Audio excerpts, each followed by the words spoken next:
Que acá del Tabernáculo Bíblico Bautista Manasa, Virginia, reciban un saludo y un abrazo, hermanos. Amén. Vamos a estar de pie, hermanos. Quiero invitarles a buscar en sus Biblias. Vamos a ir rapidito al libro de Mateo, Mateo capítulo 24. Yo quiero que usted pueda mantener ese versículo como un versículo de batalla durante todos estos días. Amén.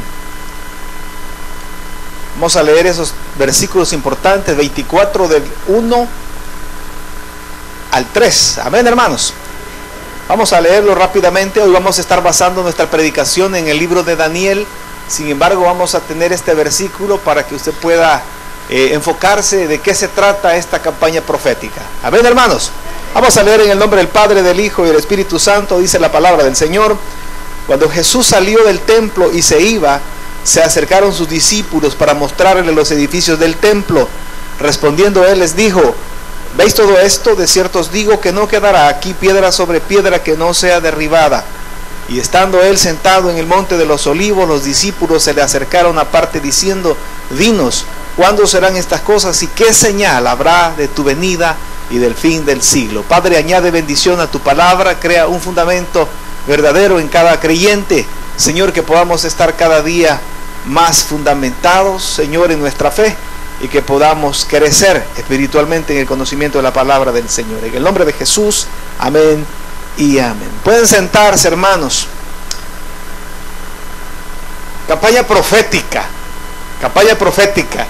Hermanos, cuando hablamos acerca de la campaña profética, hay personas que tienen el concepto de decir: allá va a estar alguien que va a estar así como en trance y hablando y diciendo cosas acerca de los demás, ¿verdad? Y el Señor dice que usted va a ganarse el Mega Million. Yo no sé si aquí tienen Mega Million, ¿verdad? Pero sería buena idea que la iglesia se lo ganara. Amén. Digan amén, hermanos. Amén. Entonces, no es eso, ¿verdad? El Señor tiene palabra para el pastor Edwin, ¿verdad? Que el Señor dice que se arrepientan de sus pecados.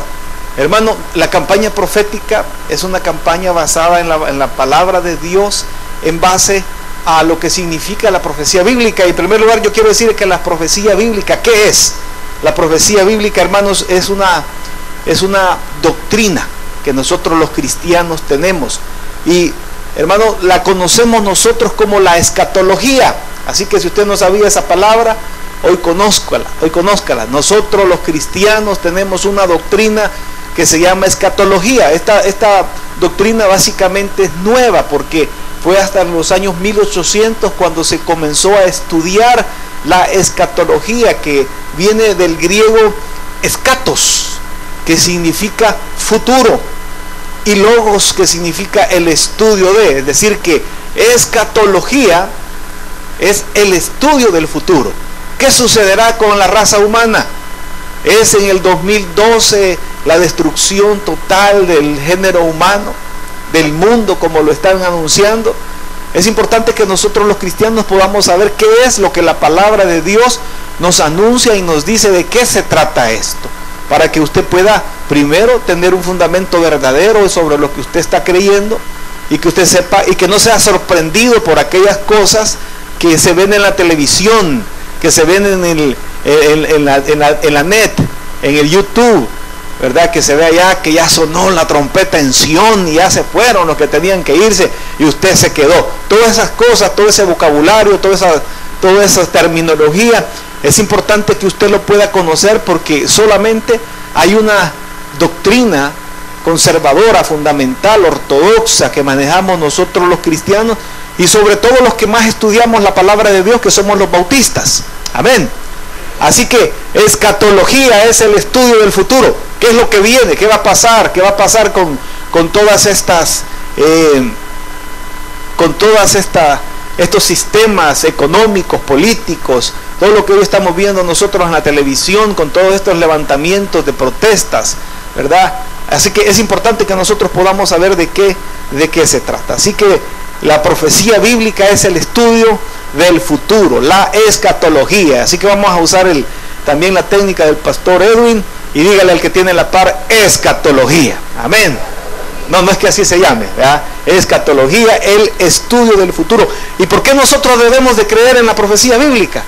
¿Y usted por qué me manda a creer en la profecía bíblica? Porque, hermanos, la profecía bíblica está en la escritura en 1/3 de la palabra de Dios. Es decir, que la tercera parte de la Biblia es profética. Vamos rapidito a Génesis 3:15. Amén. Allí, desde allí, nosotros ya tenemos el anuncio de la palabra de Dios en cuanto a las cosas que van a suceder en el futuro. Mire lo que dice la palabra de Dios, yo lo leo rápidamente. Dice: y pondré enemistad entre ti y la mujer, y entre tu simiente y la simiente suya. Esta te herirá en la cabeza y tú le herirás en el calcañar.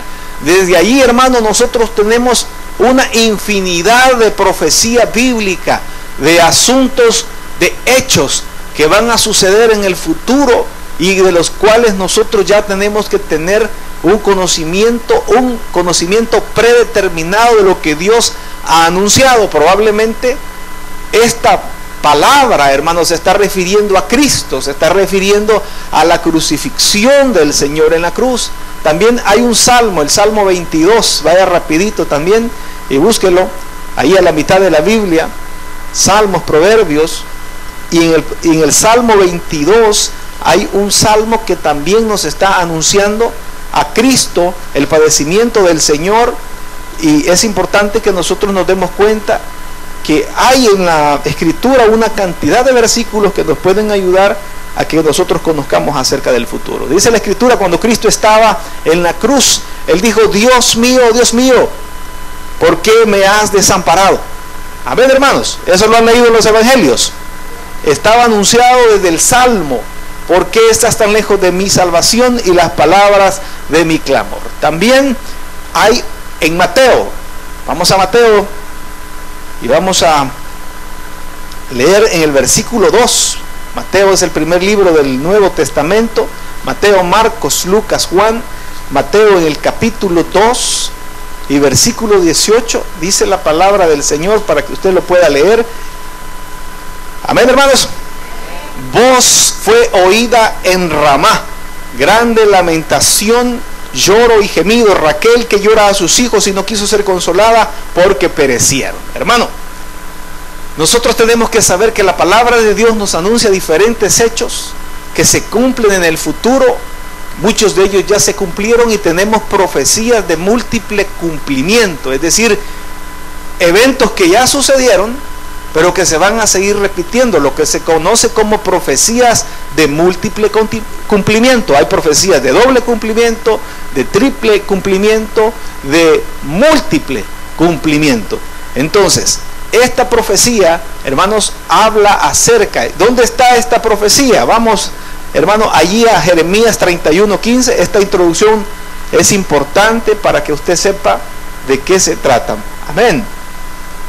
Jeremías 31:15, dice la palabra del Señor: así ha dicho Jehová. ¿Lo tienen, hermanos? Vaya anotando esos versículos para que los revise en su casa también, porque este es el fundamento acerca de la profecía bíblica. Así ha dicho Jehová: voz fue oída en Ramá, llanto y lloro amargo, Raquel que lamenta por sus hijos y no quiso ser consolada acerca de sus hijos porque perecieron. Cuando nosotros hemos conocido acerca de que los niños israelitas son mandados a ser asesinados. ¿Cuándo? Bueno, tenemos el primer caso allá con Moisés. ¿Sí se acuerdan de eso? Que Moisés fue escondido y la mamá lo puso en el río Nilo. Ahí y hubo asesinato de niños israelitas. También tenemos el asesinato de niños por parte de Herodes en el tiempo de Jesús. A ver, hermanos, hay otro cumplimiento de la profecía también. Y en el futuro, hermanos, en el futuro también nosotros hemos encontrado que todos los reinos que han invadido Israel han atentado contra los niños y también los han exterminado. Lo hemos visto ahora también en la Segunda Guerra Mundial. 1,5 millones de niños llevados a los campos de concentración también y que murieron en las cámaras de gases. Otro cumplimiento de esta profecía. Y todavía falta el último cumplimiento en el futuro, cuando el último imperio de este mundo sea levantado. Amén, hermanos. ¿Están entendiendo, hermanos? Gloria al Señor. Así que, ¿y por qué debo de creer yo en eso que usted me está diciendo? Porque nosotros entendemos la profecía bíblica desde nuestro punto teológico. Nosotros entendemos que hay tres clases de diferentes profetas. El primer profeta que nosotros vamos a tener, y lo tenemos, es el que se llama el profeta José, ¿verdad? ¿Y ese cómo es? Mire, hay diferentes interpretaciones o definiciones más bien, pero yo, para que usted no se haga difícil en este estudio, usted piense en Elías, en un personaje. Usted diga, Elías era profeta del Señor. Amén. Era una persona que había dedicado su vida completa a ser profeta del Señor. Una persona que representaba al Dios de los cielos. Este era un José. Amén, hermanos. Esa era una clase de profeta. Tenemos también una clase de profeta que no necesariamente consagraba su vida completamente, sino que el Espíritu de Jehová venía sobre él. Tenemos el caso de Ezequiel. Ezequiel era también una persona que recibía el Espíritu Santo, y en toda la Escritura dice: y a mí, Ezequiel, hijo de hombre, vino la palabra de Jehová y yo profeticé. Ese momento específico de profetizar la palabra de Dios, hermano, es el Raá o Roé, dependiendo la raíz hebrea que nosotros estemos usando. Hay dos. Vamos a buscar un ejemplo en 2 de Crónicas 20:14. Ya tenemos el de José, Elías o Eliseo. Amén. Ese es el profeta que tenía una vida consagrada completamente al Señor, el José. Ahora estamos en aquel que venía la palabra de Dios, y la palabra de Dios era anunciada. 2 de Crónicas, en el capítulo 20 y versículo 14. ¿Lo tienen, hermanos? Mire lo que estaba pasando ahí en medio de la guerra, ¿verdad?, de Josafat. Estaba allí en el versículo 20:14, dice: y estaba ahí Jaasiel, hijo de Zacarías, hijo de Benaía, hijo de Jehiel, hijo de Matanías, levita de los hijos de Asaf, sobre el cual vino el Espíritu de Jehová en medio de la reunión. Amén. Vino el Espíritu de Jehová para traer una verdad. Y luego decimos 20:14, 2 de Crónicas 20:14. ¿Lo tienen, hermanos? Amén. Entonces estamos bien. Y luego, hermano, tenemos también el profeta que toma la palabra y la predica. Y es aquel que anuncia la palabra de Dios, que es el profeta nuevo testamentario, el Naví o Naví, ¿verdad? Como usted lo pueda pronunciar ahí en el hebreo, según los sonidos del hebreo. Así que, hermano, la profecía bíblica no es cuando a usted le lleguen y le sorprendan y le diga: hermano, dice el Señor que usted se arrepienta de sus pecados. Esa no es la profecía bíblica. La profecía bíblica es los eventos del futuro descritos en la palabra del Señor. Amén. La escatología.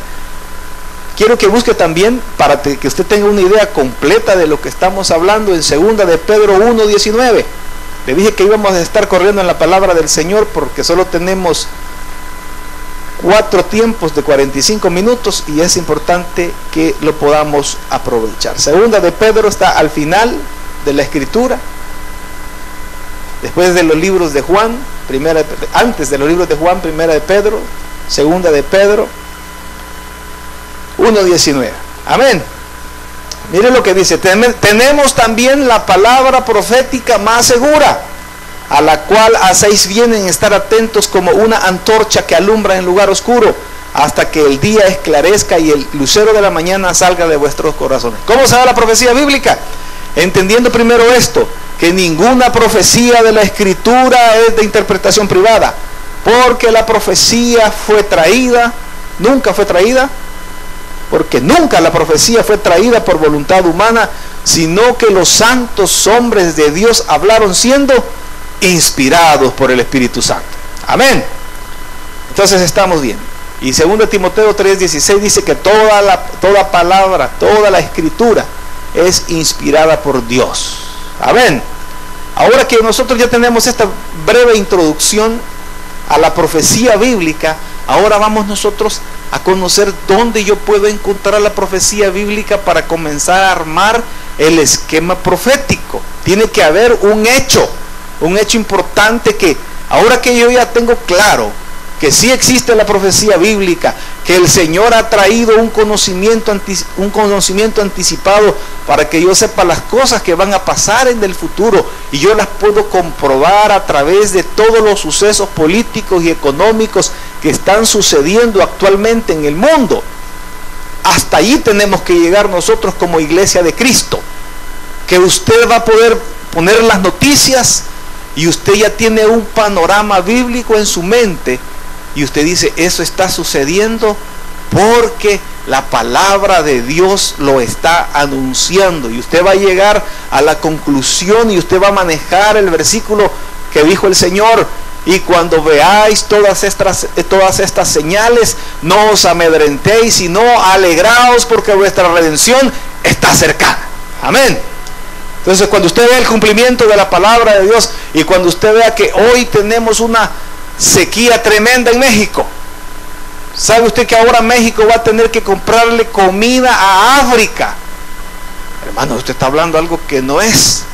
Hay en la zona norte de México una sequía tremenda, que todas las cosechas se han perdido, y México va a tener que subsidiarse de la producción que hay en los países africanos que sí están produciendo. Ahora tenemos un problema, que si le compran a los africanos, ellos se quedan sin comida. Y entonces usted dice, eso ahora yo lo veo porque en la palabra de Dios aparece ya descrito por el Señor. Ya el Señor ya mandó la señal profética para que yo sepa que cómo el mundo se va a ir moviendo hasta la venida de Cristo, y después de la venida de Cristo todas las señales que se están dando para que yo pueda tener un completo marco de referencia de las cosas que sí realmente van a suceder ya cuando la iglesia de Cristo no esté aquí en la tierra. Amén, hermanos. Ahora vamos a entrar en materia y vamos a ver dónde comienza la profecía. ¿Cuál es la llave que abre la profecía bíblica? Vaya usted conmigo a Daniel en el capítulo 2. Ahí hay un relato que nos va a abrir Isaías, Jeremías, Lamentaciones, Ezequiel, Daniel, ahí por la mitad de la Biblia, en el capítulo 2. Amén. Vamos a leer rápidamente desde el versículo 26 en el capítulo 2. Usted lo puede repasar en su casa. El rey Nabucodonosor, el emperador, el rey de Babilonia, él había tenido un sueño, y el sueño lo había turbado tanto que él mandó a llamar a todos sus sabios y adivinos para que le dijeran de qué era el sueño. Pero el sueño que él había tenido, para que se lo pudieran interpretar, lo había olvidado. Entonces es llamado Daniel dentro de todos los sabios del rey para que interprete el sueño. Veamos rápidamente, eso lo vamos a leer rápidamente. 26, capítulo 2 de Daniel. ¿Lo tienen, hermanos? Respondió el rey y dijo a Daniel, al cual llamaban Belsasar: ¿Podrás tú hacerme conocer el sueño que vi y su interpretación? Daniel respondió delante del rey diciendo: el misterio que el rey demanda, ni sabios, ni astrólogos, ni magos, ni adivinos lo pueden revelar al rey. Pero hay un Dios de los cielos, el cual revela los misterios, y él ha hecho saber al rey Nabucodonosor lo que ha de acontecer en los postreros días. Amén. He aquí tu sueño y las visiones que has visto en tu cama.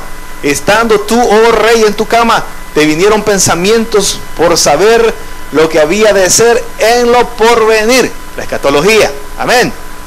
Y el que revela los misterios te mostró lo que ha de ser. Y a mí me ha sido revelado este misterio, no porque en mí haya más sabiduría que en todos los vivientes, sino para que se dé a conocer al rey la interpretación y para que entiendas los pensamientos de tu corazón. El sueño, allí tú, rey, veías, y aquí una gran imagen. Esta imagen que era muy grande y cuya gloria era muy sublime, estaba en pie delante de ti, y tu aspecto era terrible, y su aspecto era terrible.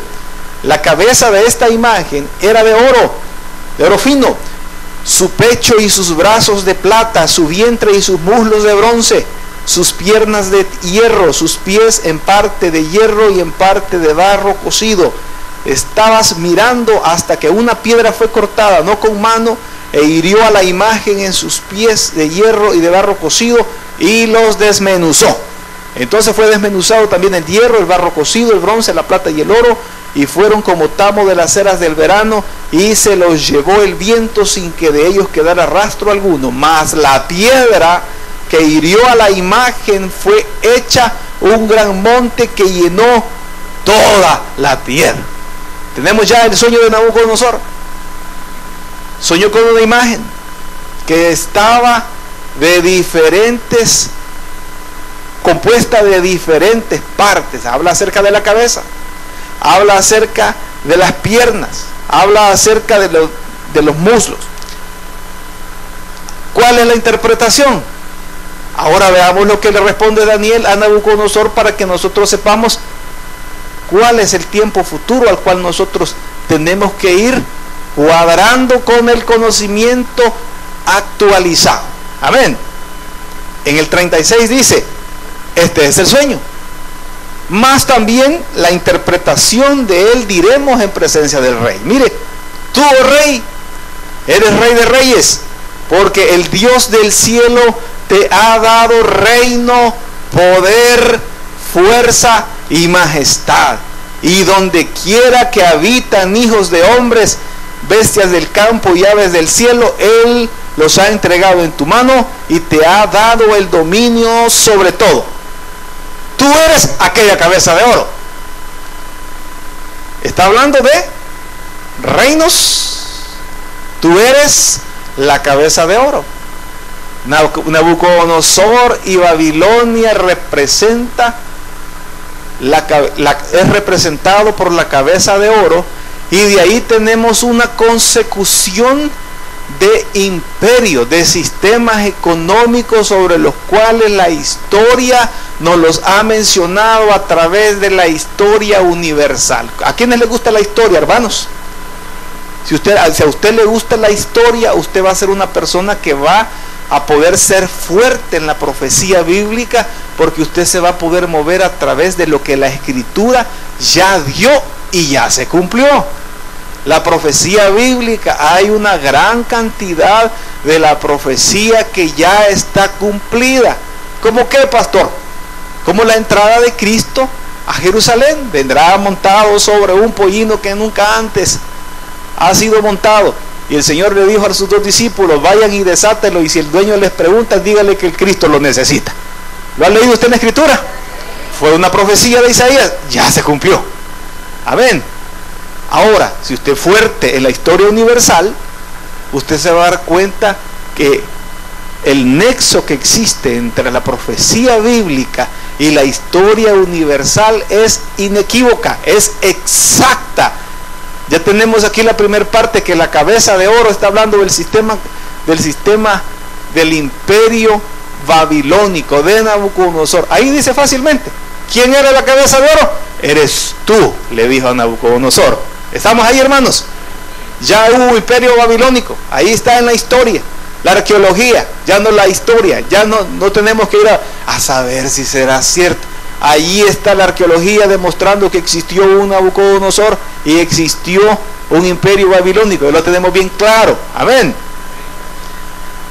Versículo 39: y después de ti se levantará otro reino inferior al tuyo, y luego un tercer reino de bronce, el cual dominará sobre toda la tierra.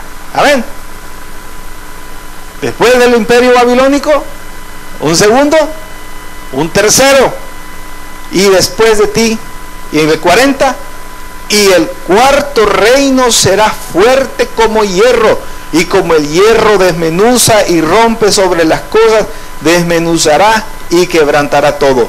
Y lo que viste de los pies y los dedos en parte de barro cocido de alfarero y en parte de hierro será un reino dividido, mas habrá en él algo de la fuerza del hierro, así como viste hierro mezclado con barro cocido, y por ser los dedos de los pies en parte de hierro y en parte de barro cocido, el reino será en parte fuerte y en parte frágil. Así como viste el hierro mezclado con barro, se mezclarán por medio de alianzas humanas, pero no se unirán el uno con el otro, como el hierro no se mezcla con el barro. Que ahora tengo ya la idea que después del imperio babilónico se levantarán otros 4 reinos que la palabra de Dios me los está mencionando, pero hasta este momento yo no los he identificado. Amén. Ya tengo identificado uno bien claramente. Tú eres esa cabeza de oro, Nabucodonosor. Lo tengo bien claro. Amén. Pero luego habrá un segundo, luego habrá un tercero, luego habrá un cuarto, pero ese todavía yo no los tengo identificados. Hasta este momento la palabra de Dios no me los ha enseñado, pero ¿cómo hago yo para que esta profecía tenga ya una figura? Para que ya se esté formando el esquema de la profecía bíblica. Es necesario que haya una mayor revelación de parte de Dios para que yo pueda entenderlo. Miren lo que dice el 44. Y en los días de estos reyes, el Dios del cielo levantará un reino que no será jamás destruido, ni será el reino dejado a otro pueblo. Desmenuzará y consumirá a todos los reinos, pero él permanecerá para siempre. Comenzamos la historia con Nabucodonosor.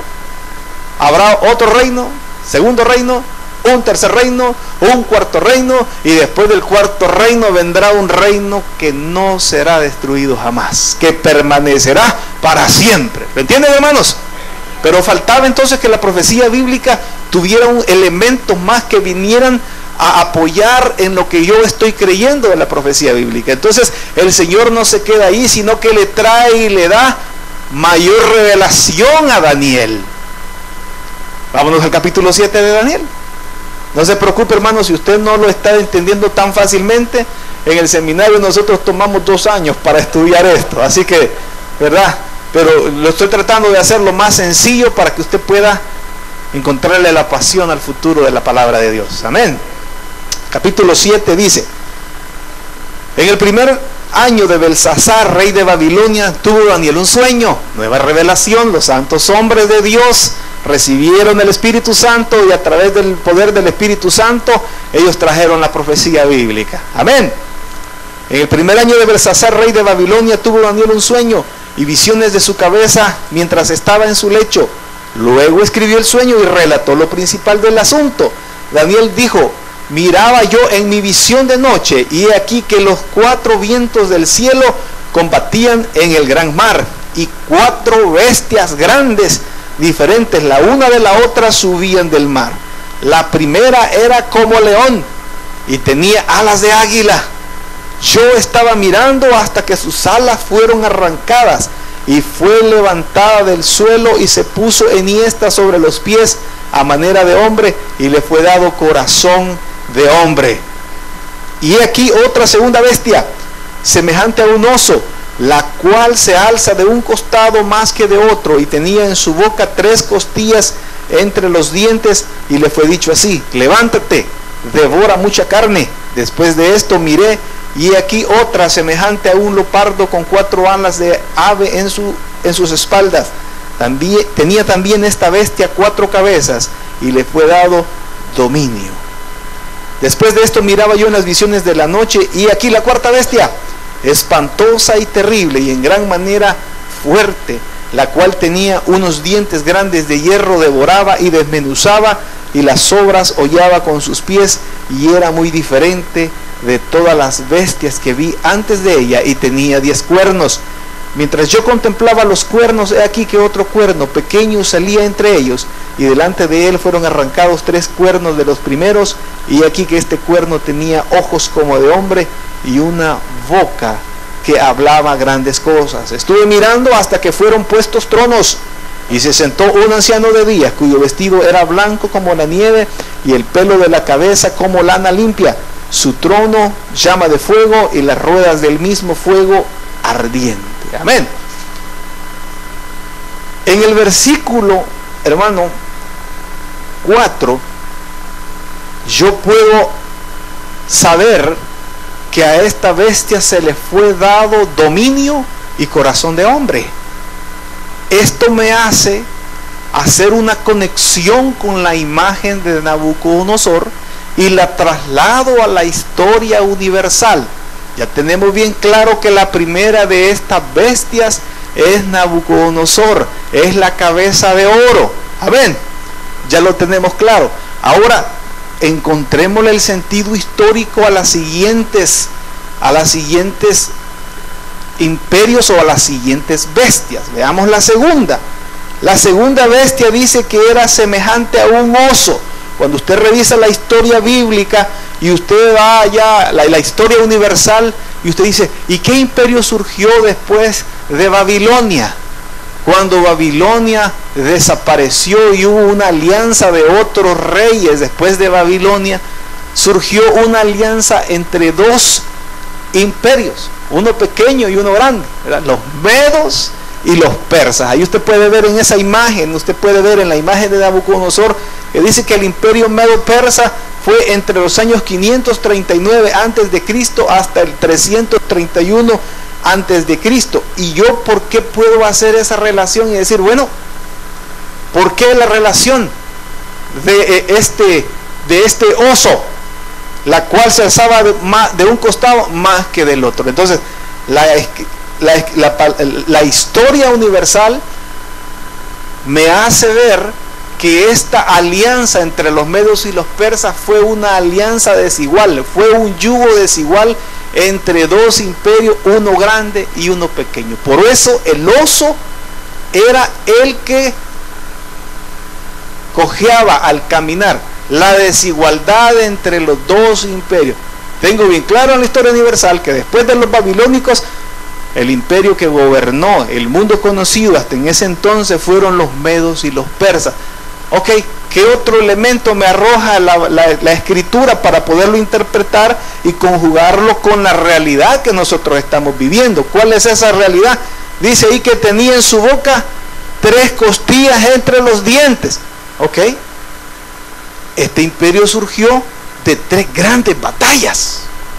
Esas grandes batallas fue la batalla de Media, la batalla de Lidia y la misma batalla contra Babilonia. Los medos persas fue un imperio que conquistó sobre esta ciudad. Estos medos persas surgieron un oso con 3 costillas en su hocico, que habían surgido de las 3 grandes batallas que les habían hecho surgir como el imperio medo persa. Entonces la figura de la segunda bestia es clara con respecto a los medos persas, porque históricamente es el siguiente imperio que sucede a Babilonia, y me está mostrando en la interpretación, en la alegoría, hechos correctos con respecto a lo que me está describiendo la palabra. Amén.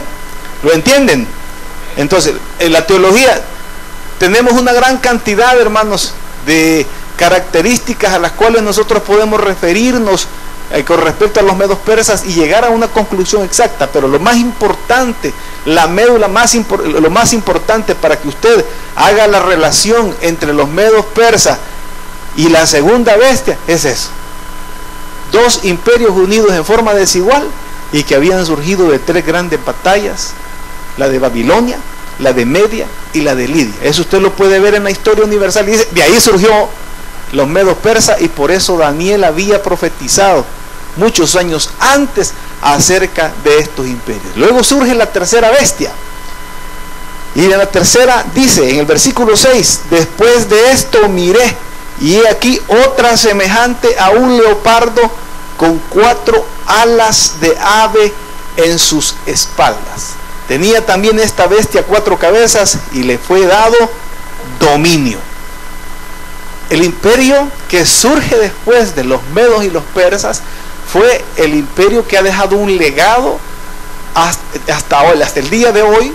Se estudia en el área que usted estudia derecho. Hemos heredado el derecho romano, que ellos a la vez heredaron del imperio griego. Usted estudia filosofía, usted estudia cualquier materia humanística, la hemos recibido nosotros del imperio helénico, del imperio griego, que luego, cuando los medos y los persas se debilitaron y surgió Alejandro el Magno, que era un conquistador, que era una persona capaz en aquellos tiempos de mover su ejército de una forma increíble de un lado a otro, que en 3-4 días movía su ejército. A él lo llegaron a comparar con el leopardo. ¿Por qué razón? Por la capacidad de movimiento que tenía, era súper rapidísimo, y él movía su ejército y conquistaba. Así fue como se formó el imperio griego, que nosotros en la historia universal sabemos que surgen inmediatamente después del oso, después del imperio medo-persa. Ahí en la imagen, vamos a regresar a la imagen y usted la puede ver rápidamente ahí. Tenemos el imperio griego, medo-persa, griego, que están representados también en el sueño de Nabucodonosor por el muslo de bronce, y el imperio griego desde el 331 hasta el 168, para que le diera el nacimiento al imperio romano. ¿Por qué yo puedo hacer, hermano, esa relación también acerca de Leopardo con Alejandro el Magno también? Por la capacidad de movimiento solamente. Cuando Alejandro el Magno murió, porque murió bien joven, murió antes que nosotros ya le ganamos porque ya pasamos de cierta edad, no les vamos a decir. Murió muy joven Alejandro el Magno, pero de él sus 4 generales formaron 4 diferentes provincias de su imperio.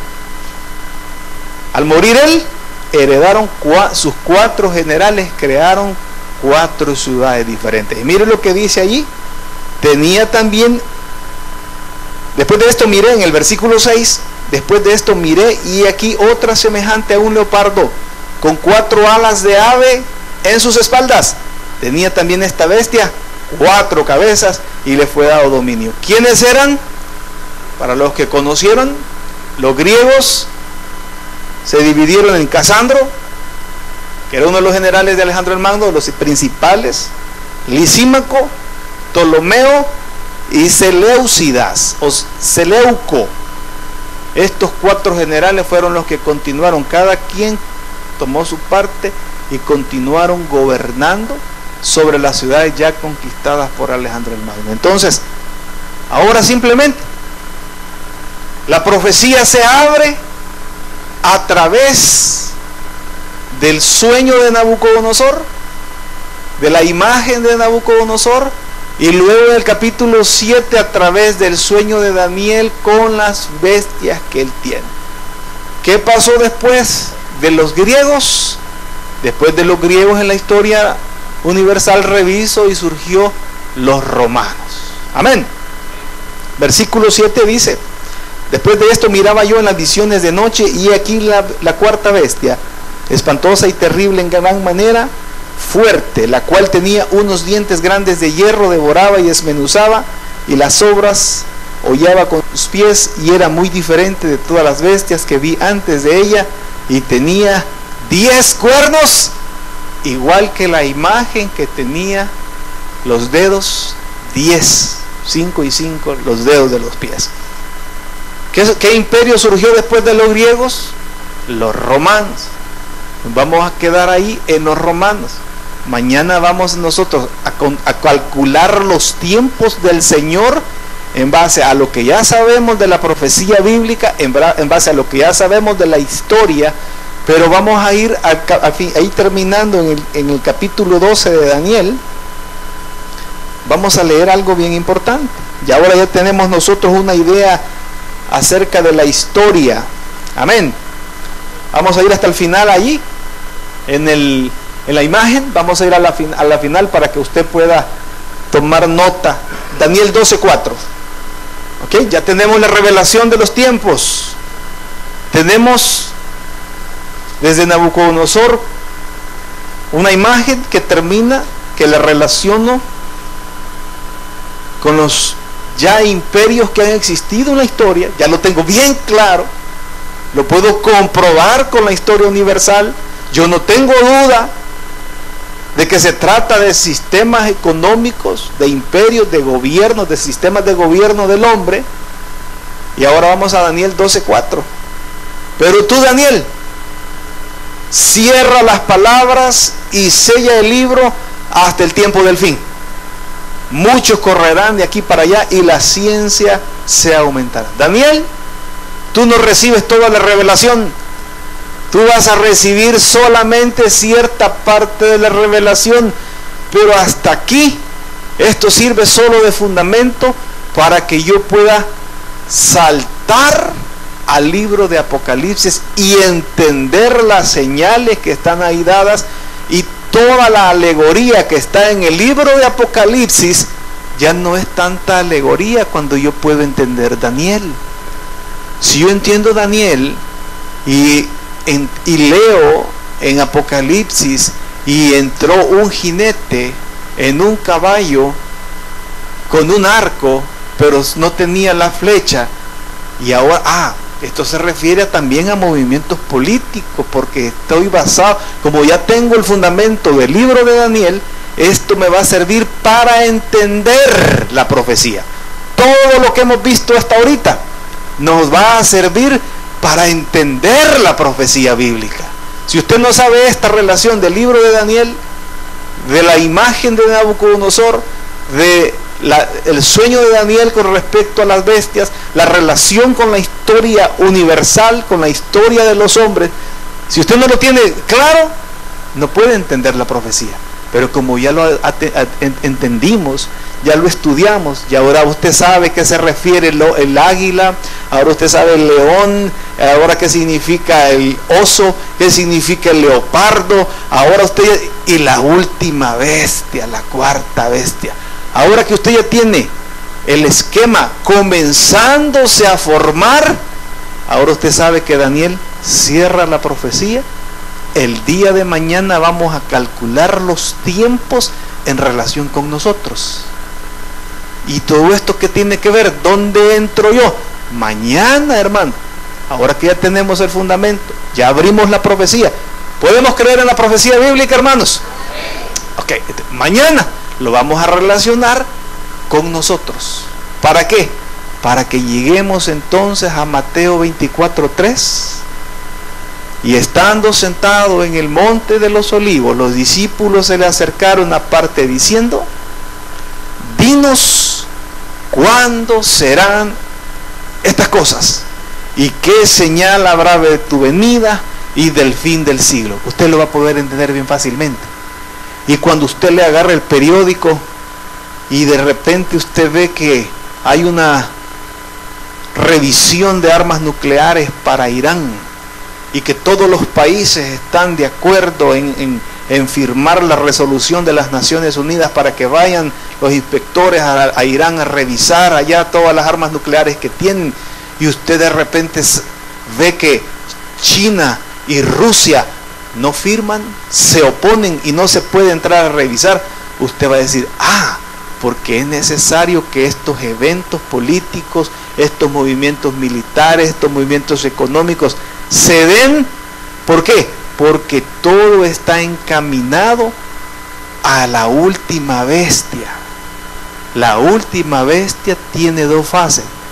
Es Roma, pero Roma tiene que tener una segunda fase. ¿Por qué, hermano, una segunda fase? Porque era necesario que la salvación le llegara a los gentiles.